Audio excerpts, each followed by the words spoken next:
마이크 켜야 돼요. 김종진 선교사님 마이크 꺼졌습니다. 안녕하세요. 안녕하세요. 네, 아침 인사드립니다. 네, 오늘 하나님 말씀 누가복음 7장 37절부터 말씀 보겠습니다. 누가복음 7장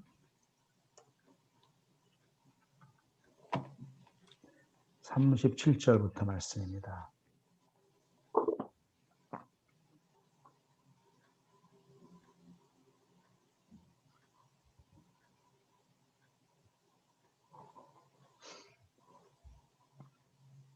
누가복음 7장 37절 말씀부터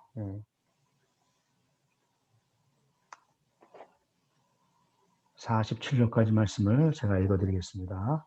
그 동네에 죄를 지은 한 여자가 있어 예수께서 바리새인의 집에 앉아 계심을 알고 향유 담은 옥합을 가지고 와서 예수의 뒤로 그 발 곁에 서서 울며 눈물로 그 발을 적시고 자기 머리털로 닦고 그 발에 입맞추고 향유를 부으니 예수를 청한 바리새인이 그것을 보고 마음에 이르되 이 사람이 만일 선지자라면 자기를 만지는 이 여자가 누구며 어떠한 자 곧 죄인인 줄을 알았으리라 하거늘 예수께서 대답하여 이르시되 시몬아 내가 네게 이를 말이 있다 하시니 그가 이르되 선생님 말씀하소서. 이르시되 빚주는 사람에게 빚진 자가 둘이 있어 하나는 500데나리온을 졌고 하나는 50데나리온을 졌는데 갚을 것이 없으므로 둘 다 탕감하여 주었으니 둘 중에 누가 그를 더 사랑하겠느냐. 시몬이 대답하여 이르되 내 생각에는 많이 탕감함을 받은 자니이다. 이르시되 내 판단이 옳다 하시고 그 여자를 돌아보시며 시몬에게 이르시되 이 여자를 보느냐. 내가 내 집에 들어올 때 너는 내게 발 씻을 물을 더 주지 아니하였으되 이 여자는 눈물로 내 발을 적시고 그 머리털로 닦았으며 너는 내게 입맞추지 아니하였으되 그는 내가 들어올 때로부터 내 발에 입맞추기를 그치지 아니하였으며 너는 내 머리에 감람류도 붓지 아니하였으되 그는 향유를 내 발에 부었느니라. 이러므로 내가 네게 말하노니 그의 많은 죄가 사하여졌도다. 이는 그의 사랑함이 많음이라. 사함을 받은 일이 적은 자는 적게 사랑하느니라. 아멘. 꽃의 향기가 백리를 간다는 허브가 있습니다. 다임이라고 하는 백리향을 의미하죠. 이 백리향이라고 하는 꽃은 높은 산 바위나 산자락에 마치 양탄자를 깔아놓은 듯한 그렇게 펼쳐져 있는 그런 관목의 그런 나무이면서 꽃입니다. 제가 이제 한국에 있으면서 서너 달 조경구를 한 적이 있는데 이 백리향의 향이 바람을 타고 백리를 간다. 그 일반적인 이 백리향에 대한 설명이고 정설입니다. 그런데 그 조경을 가르친 선생님이 이런 이야기를 합니다. 일반적인 꽃향기가 그냥 바람을 타고 백리를 가기가 어렵다는 것입니다. 백리면 40km인데 그게 공기에 흩어져 버리는데 그렇기 때문에 이 백리향이라고 하는 것은 이 나그네의 발, 나그네가 그 산등성이를 지나고 산언덕을 지나면서 나그네의 발 밑에 밟힌 그 찢겨진 백리향의 잔해가 그 나그네의 집신에 묻든지 아니면 그 옷자락에 묻어서 백리를 함께 간다는 것입니다. 그래서 백리를 신발에 묻혀서 간 그 진액이 백리를 가도 사라지지 않고 고난 나그네의 여행길에 청량함과 힘과 용기를 준다는 설명을 제가 들은 적이 있습니다. 이 나그네 입장에서 볼 때는 백리길을 왔는데도 야, 이 향이 남아있네. 그 바람에 묻어서 온 줄 아는데 사실은 그게 아니라는 것입니다. 자기 발밑에 아니면 자기 옷자락에 묻어서 따라온 그 진액이 자기와 함께 왔다고 하는 것은 생각하지 못한다고 하는 것입니다. 존 나이스비트라고 하는 사람이 오래전에 쓴 책 중에 하나가 하이테크 하이터치라고 하는 책을 그가 써서 많은 사람들에게 새로운 안목을 제시해 주었습니다. 저도 이 책을 읽은 경험이 있는데 그 제가 읽은 바로는 이런 이야기입니다. 쉽게 말해서 인간의 삶에 편리함을 가져다주는 기술, 이 기술은 끊임없이 발전하게 된다고 하는 것입니다. 그 때문에 현대인들은 이런 삶의 기술, 이 문명의 이기를 찾게 되는데, 그렇지만 결국은 이 하이테크 시대에 사람들은 문명의 편리함도 추구하지만은, 그러나 그 마음 가운데, 마인드 가운데 감동을 주는 하이터치가 필요하다고 하는 것입니다. 하이테크도 중요하지만 문명과 기술이 발전할수록 사람들은 자기에게 감동을 주는 하이테크를 동시에 추구하게 될 것이다. 그렇게 그는 썼고, 오늘날 이 하이터치의 시기에 이 그 마지막 그 엣지에 어떻게 하면 사람의 마음을 감동시키는 하이테크를 하이터치를 하이터테크에 적용할 수 있는가? 그거에 대한 연구가 오늘날 많은 새로운 상품에 적용돼 나온다고 하는 것입니다. 오늘 이 읽은 이 여인에 대한 스토리는요, 사복음서 전체에 다 기록되어 있습니다. 사실은 아무리 중요한 이야기라도 사복음서 전체에 기록된 이야기가 몇 가지 되지가 않습니다.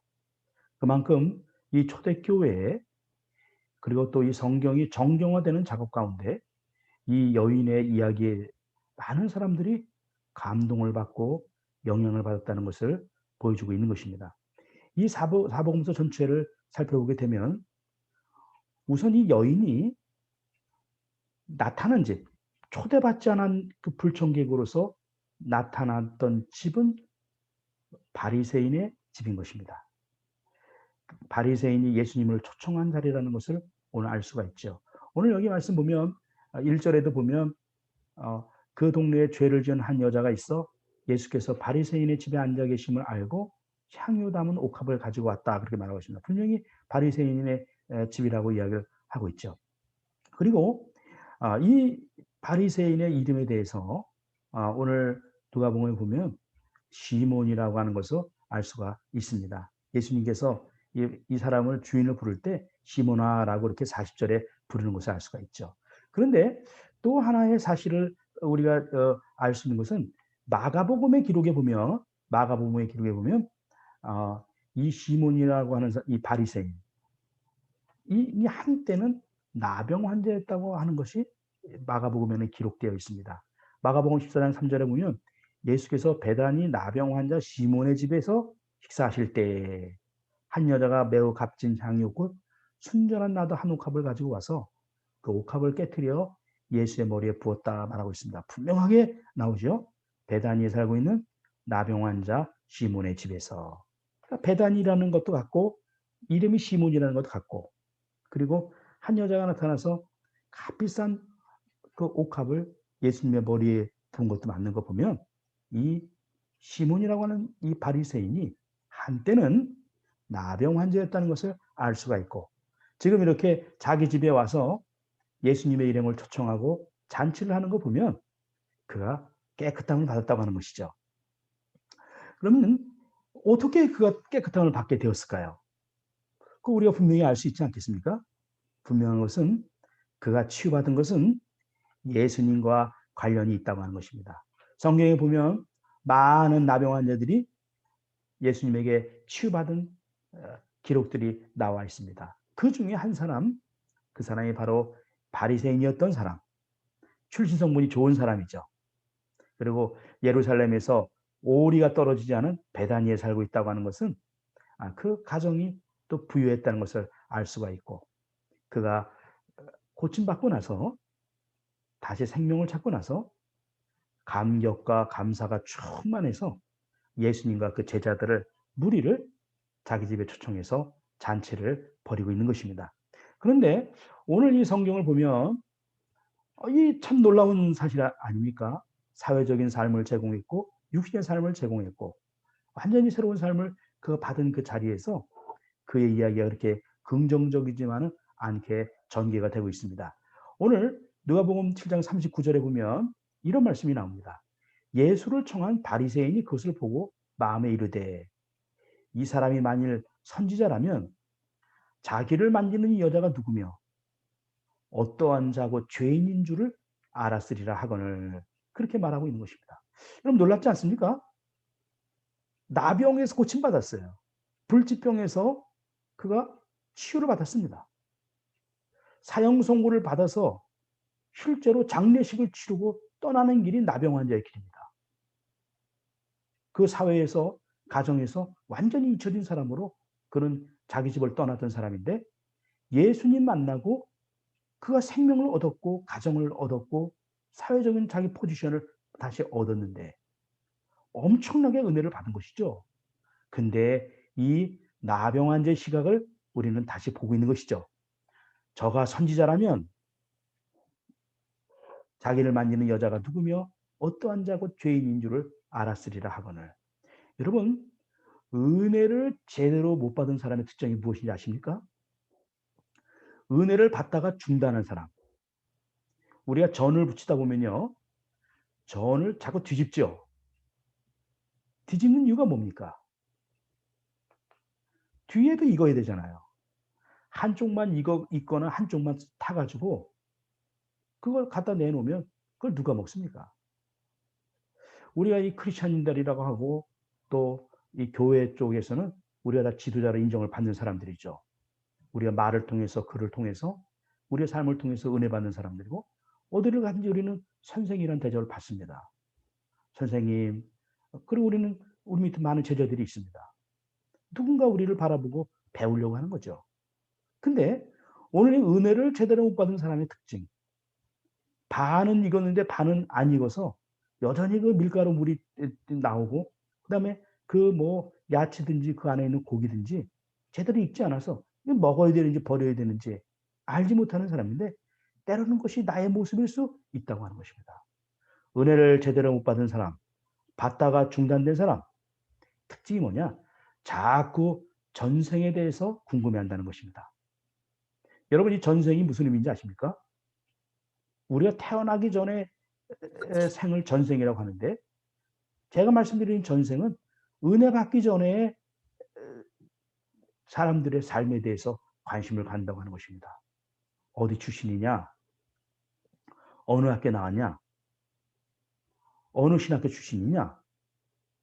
교단이 어디냐? 벌써 그에게 물어볼 때부터 인상이 굽혀지기 시작합니다. 저 알미니안이구만. 자유의지론자야. 전라도야? 아, 그 신학교 나왔어? 아니, 거기서 무슨 선한 것이 나와? 아니, 시골 출신이구만. 몇 살이야? 머리에 피도 안 말랐구만. 누구 제자냐? 칼빈 제자야? 웨슬리 제자구만. 어느 학설의 추종자냐? 나중에는요, 결혼도 안 시키려고 합니다. 여러분, 사실은 이 시몬, 이 바리새인 시몬의 모습에서 내 모습을 보는 것입니다. 생명을 새로 받았고, 완전히 이거는 은혜 위에 은혜 가운데 살아야 될 사람인데, 바로 그 주님 모셔다 놓고서, 여러분, 그냥 하나님의 형상으로 만들어진 인간으로 태어난 것 자체로 우리는 왜 서로를 품어주지 못하나? 성경 잘못 읽어서 그렇습니다. 성경은 그동안 누군가 우리가 잘못 가르쳐 준 겁니다. 은혜를 받았는데, 이로 말할 수 없는 은혜를 받았는데, 남에게는 가혹한 사람이 있습니다. 예수님은 우리의 삶의 멍에를 벗겨 주시기 위해서 십자가에 달려 돌아가셨는데, 우리는 여전히 다른 사람에게 더 무거운 멍에를 거기서 자꾸 얹어놓으려고 하는 사람이 있는 것입니다. 나는 1만 달란트 용서받은 사실이, 그 사실이 이제는 특권이 되어버린 사람이 있는 것입니다. 예수님이 나에게는 한없이 은혜와 복을 베푸는 분으로 만들어 놓고 다른 사람에 대해서는 예수님께서 심판과 정죄하는 분으로 가르치는 사람이 있습니다. 이게 어떻게 된 것인지 오늘 이 40절 말씀에 보면 이러한 시몬에게 대해서 예수님께서 이런 이야기를 하고 있습니다. 시몬아, 내가 너에게 할 말이 있다. 선생님, 말씀하십시오. 빚주는 사람에게 빚진 사람이 둘 있어.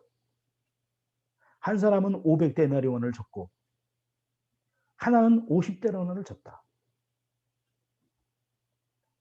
그러니까 둘 다 갚을 돈이 없어서 채무 날이 다가왔는데 주인이 둘 다 탕감을 해준 것입니다. 야, 그러면 너 생각에는 둘 중에 누가 그를 더 사랑하겠느냐? 그랬더니 시몬이 말하기를요. 시몬이 이럽니다. 제 생각에는요. 많은 돈을 탕감받은 사람이 아니겠습니까? 그랬더니 주인이 예수님께서 말씀하시기를 너 판단이 맞다. 자, 여러분요. 주님께서 말씀해 주신 요 비유인데 누가 500데나리온은 빚진 자입니까? 많은 사람들이 생각하기를요. 저도 그전에는 이렇게 읽었습니다. 이 죄인 그 향유 부인 여인 있죠. 초청받지 못하고 와서 300데나리온은 되는 그 향유 부은 여자 있죠. 그 여인이 500데나리온 빚진 자고 시몬이 50데나리온 빚진 자라고 그렇게 생각을 했고 많은 분들이 그렇게 또 설교한 경우도 저는 본 적이 있습니다. 그리고 이 죄 많은 여인이 500데나리온을 빚졌기 때문에 더 큰 감동이 있어가지고 예수님에게 300데나리온 되는 향유를 부었다고 생각하는데 성경을 조금 우리가 다른 시각으로 본다고 하면요. 여기에는 바리새인 시몬에게 주시는 예수님의 통렬한 그런 도전이 있다고 하는 것을 알아야 되는 것입니다. 사실 500데나리온 빚진 자가 바로 너 시몬이다. 너는 더 큰 빚을 탕감받아 놓고서 너가 이 여인보다 더 죄가 적다고 생각하고 있는 거냐? 너가 이 여인은 500데나리온 빚졌고 너는 50데나리온 빚진 자라고 생각하는데 No. 너는 나병으로부터 이 천형이라고 하는 나병으로부터 너는 완전히 죽을 수밖에 없었던 완전히 잊혀지고 버렸고 지워진 자였는데 너가 바로 500데나리온 빚진 자고 너가 바로 1만 달란트 빚진 자였는데 그거 탕감받았는데 너가 어떻게 50데나리온의 자리에 서서 그렇게 생각하고 어떻게 네가 500데나리온 빚졌는데 50데나리온 빚진 자를 네가 판단하고 정죄하고 있느냐. 너가 어떻게 정죄하고 심판하고 네가 가치를 판단하는 자리에 서 있느냐. 그렇게 주님께서 그에게 도전하는 것이 아닌가 저는 생각을 합니다. 사실 오늘 이 말씀의 주인공은 바리새인이 아니고 사실은 여인입니다. 주님께서 인정해 주신 만세 나물 향기를 지닌 여인. 저는 이것을 뭐냐면 만세향이라고 말하는 것입니다. 바람에 날려 흩어지는 만리를 갖는다는 그 만세향이 아니라 주님 오실 때까지 주님 말씀하신 것처럼 이 여인이 복음이 전하는 곳마다 이 여인의 얘기가 전달될 것이다. 그런 의미에서 만세향에 관한 이 주인공이 바로 이 여인이라고 하는 것입니다. 오늘 여인이 향유옥합을 주님의 몸에 부었습니다. 이런 걸 오늘날 뭐라고 하면 전문적인 용어로 완샷이라고 합니다. 완샷. 뭐 남겼다 뭐 하겠다 이런 거 아닙니다. 내가 뭐 이 선교사 끝나고 그 다음에 뭐 하겠다. 내가 이거 뭐 목회하다가 나중에 뭐 어떻게 하겠다. 그게 아닙니다. 내 여생을 생각하는 삶이 아닙니다. 나 은퇴 후에 뭐 할 이거 아닙니다. 그냥 완샷. 그거 생각할까 봐 아예 마가복음에서는 옥합을 깨트렸다 합니다. 되돌아보지 않습니다. 남은 거 집에 가져가서 어디다 발라야 되겠다. 뭐 이거 아닙니다. 그냥 깨트려 가지고 완샷으로 머리에 부어버린 것입니다. 그래서 오늘 44절부터 말씀 보면 그 여자를 돌아보시며 시몬에게 이르시되 이 여자를 보느냐? 내가 너 집에 들어올 때 너는 내게 발 씻을 물도 주지 아니하였다. 그러나 이 여자는 눈물로 내 발을 적셨고 그 머리털로 닦았다는 것입니다. 여인에게 있어서 머리털이 어떤 의미인지 아십니까? 저는 여자가 아니라서 잘 모르는데 생명처럼 귀하게 여기는 거 아닙니까? 그 머리털. 너는 내게 입맞추지 아니하였지만은 그는 내가 들어올 때부터 내 발에 입맞추기를 그치지 아니했다는 것입니다. 너는 내 머리에 감람유, 그 한 방울의 감람유를 붓는 게 그게 손님에 대한 예절인데 너는 내 머리에 감람유도 붓지 아니하였을 때 그는 향유를 내 발에 부었다. 여러분, 이 시몬이라고 하는 사람이 바리새인인데 그가 고침받고 나서요 다시 바리새인으로 돌아간 것입니다. 그가 나음 받았지만은 예수님이 내 구세주라고 그 대접하지 않았습니다. 내 삶을 치유한 사람으로 예수님 그렇게 대접한 것이 아닙니다. 감람유도 머리에 바르지 않았고 입도 맞추지 않았고 발 씻을 물도 주지 아니했고 47절에 보면 이러므로 내가 네게 말하노니 그의 많은 죄가 사해졌도다. 이는 그의 사랑함이 많음이라 사함을 받은 일이 적은 자는 적게 사랑하느니라. 여러분 이 일이 6월절 이틀 전에 일어났다고 그렇게 말하고 있습니다. 이 300데나리온의 향유를 부었던 여인의 사랑, 치유받고 수용받은 그 은혜, 도라인에서 인싸가 된 하나님의 은혜 가운데 들어온 나도 용서받고 주님에게 수용받았다는 그 은혜가 너무나 감사하고 놀라워서 여인에게 향유를 붓던 이 여인의 사랑에 대해서 주님께서 이 여인이 한 일에 대해서 가타부터 말하지 말아라. 내 장례를 위한 것이라고 그렇게 말하고 있습니다. 여러분 십자가의 여정 40에서 한 대 가만 채찍에 맞을 때 가시면류관을 머리에 씌웠을 때 여러분 예수님의 몸에서 쏟아진 피를 생각해 보십시오. 찢겨서 나온 피입니다. 온몸에 피비린내가 진동을 했고 머리에 그 찍혔던 가시에서 피가 흘러내렸고 그 39대 맞은 그 납이 달린 그 채찍에 그 살점들이 떨어져 나갔던 그 피비린내 거기에 사막의 바람이 불면서 그 상처에 그 먼지들이 묻고 흐르다가 굳어버려서 그 피의 여정 그리고 십자가에 달려서 그리고 그 못에 찢기고 창에 찔려서 그 흘러내렸던 그 피비린내 그 피비린내를 이기는 그 향이 무엇입니까? 이틀 전에 그 여인이 부었던 그 향기 그 향이 십자가 비아 돌로로사에서 같이 갔습니다.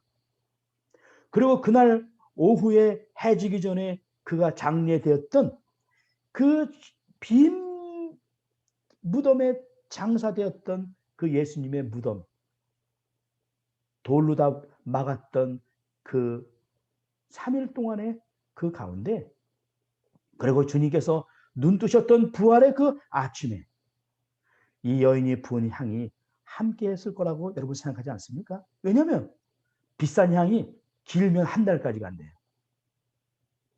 그래서 저는 이 여인의 향기를 만세향이라고 부르고 있는 것입니다. 고난의 자리에도 부활의 자리에도 길게 얘기하면 40일 뒤에 주님께서 승천하셨을 때 주님의 그 몸, 변화된 몸 가운데 이 하이터치로서 장례를 준비했던 아무도 그 제자들도 알지 못했던 주님의 장례를 이미 그는 이틀 전에 자기의 삶으로 자기의 사랑으로 준비했다고 하는 것입니다. 주님께서 이 여인에 대해서 마가복음 14장에서 이렇게 말씀하고 있습니다. 8절과 9절에 보면 그는 힘을 다하여 내 몸에 향유를 부어 내 장례를 미리 준비했다. 내가 진실로 너에게 이르노니 온 천하에 어디서든지 복음이 전파되는 곳에는 이 여자가 행한 일도 말하여 그를 기념하리라 하시니라. 할렐루야. 그 여인이 부은 향이 비싸고 좋은 향이라는 걸 우리가 다 강조를 하는데 그래서 오래 가는 것이 아닙니다. 바람에 그 만리향이 100리를 간다. 그게 아니라는 것처럼 뭡니까? 밟히고 짓이기는 희생과 아픔, 초대받지 않았던 그 과거가 의심스러웠던 그 여인이지만은 자기가 받은 사랑이 너무나 감동적이고 자기가 하나님께 받은 은혜가 너무나 컸기 때문에 초청받은 자리에 앉은 자리에 가서 자기가 어떻게 모은 향인지 알지 못하지요. 그러나 그 죄인된 여자가 그렇게 모을 때까지 그 쉽지 않은 거지만은 아픔과 사랑과 스펙이 아니라 스토리가 있는 그 향을 부은 것이기 때문에 짓이겨진 사랑과 아픔을 묻어난 향이기 때문에 그 향이 만세까지 전파될 수 있다고 하는 것입니다. 이 100년을 살아본이라고 하는 책을 쓴 김영석 교수님께서 쓴 책을 보니까 인생에 있어서 가장 고귀한 가치가 뭐냐? 그것은 사랑인데 거기에 한 가지 전제가 붙습니다. 희생하는 사랑이 가장 고귀한 거라고 하십니다. 자기의 생명, 죄인 아니었지만은 죄인들을 위해서 죄인들이 아직 죄인지 알지 못할 때 자기의 생명 무험하신 자로서 하나님의 사랑을 우리에게 확증한 그 십자가의 사랑, 생명을 내어주는 그 사랑, 그 희생, 그 십자가를 준비한 오직 유일했던 이 여인, 그 여인의 희생하는 사랑, 그것이 가장 고귀하다는 것입니다.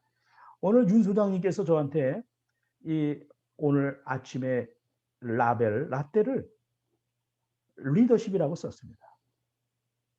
그래서 결론은 이 여인의 리더십을 결론으로 하고 마치려고 하는데요.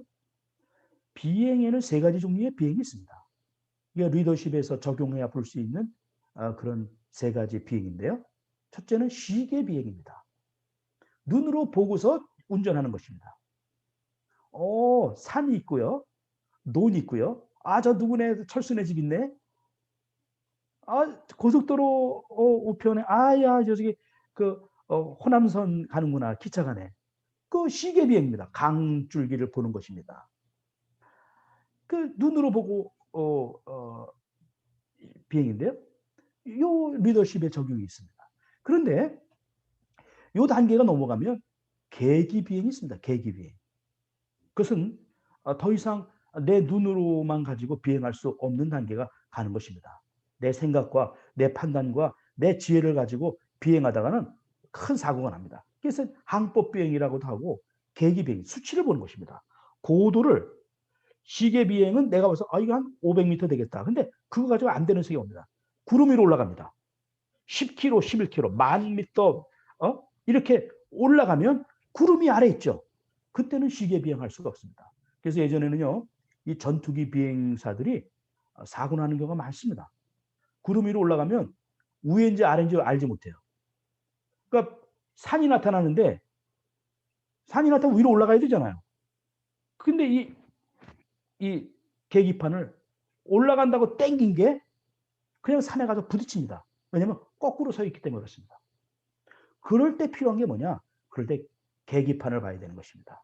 내가 지금 뒤집혀 있는지 전후좌우가 분간이 안 되기 때문에 내 판단과 내 눈으로 바라볼 때는 반드시 실수가 되고 그러다가는 공동체가 비행기 자체가 파괴가 되어버리기 때문에 공동체가 그만 멸망을 하는 방향으로 가는 경우가 많습니다. 그럴 때는 뭐냐?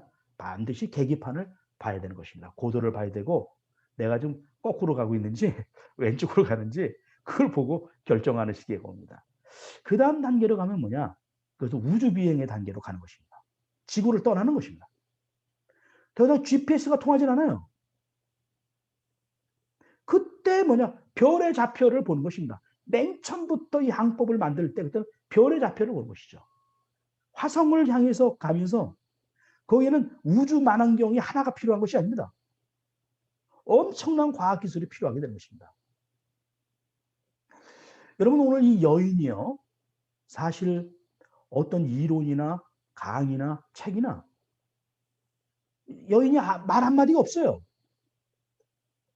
이 땅에서 뭐 남긴 사람이 아닙니다. 사람들에게 직접적으로 인격적으로 지식으로 삶으로 가르침을 줄 사람이 못 됐습니다.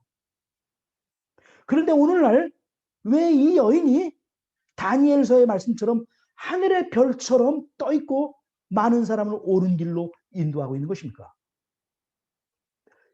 이게 영적 좌표, 영적 항해에 그가 하늘의 별처럼 떠 있게 돼 있는 것입니다. 오늘날 우리가 이 리더십에서 실수하는 이유가 뭐냐면 직접적으로 친밀함을 가지고 다른 사람에게 영향을 미치려고 하는 그러면서 실수가 일어나는 경우가 많이 있습니다. 그래서 피터 드러커라고 하는 사람 말하기를 자기 생애 가운데 영향을 준 사람 스승이 3명 있는데 이 3사람이 다 자기에게 살아생전 친절하게 자기를 이끌어준 사람이 아니라는 것입니다. 저는 충격을 받았어요. 어떻게 보면 내가 이 인턴십 할 때 그 사람 멀리서 오히려 나에게 참 아주 잔혹하게 내 실수에 대해서 그 사람이 일하는 걸 보고 깨닫게 했던 사람이고 뭐 김군 뭐 얼마나 고생이 많아 수고가 많네 그런 얘기 한마디 한 사람이야. 친밀함에 대한 것을 조금도 제공했지 않은 사람인데 자기 생애 90평생에 돌아가기 전에 그가 쓴 자서전을 보면 그 3사람의 영향력 있는 사람인데 그렇게 친밀함에 자기가 다가왔던 사람이 아니라는 것입니다. 그러나 그 삶의 궤적들, 그 삶의 옆모습으로 비쳐 지나갔던 그 사람의 그런 카리스마, 그 삶의 향기가 자기를 지금껏 이 나이까지 이끌어왔다 그렇게 말하고 있는 것입니다. 오늘 여인이요, 여인이 우리에게 주는 리더십의 의미는 무엇입니까?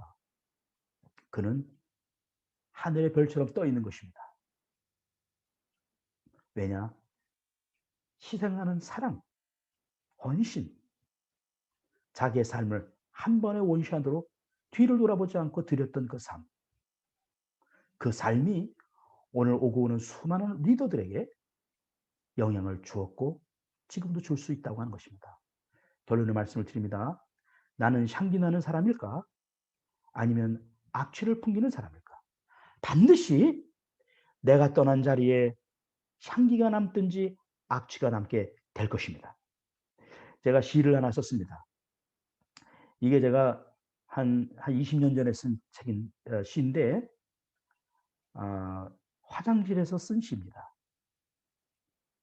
At the toilet 아니면 in the toilet인데 이게 한번 들어보세요. 제목을 알려줬기 때문에 여러분들이 아마 짐작할 수 있을 것입니다. 물체는 사라졌지만 소리는 여운으로 남네.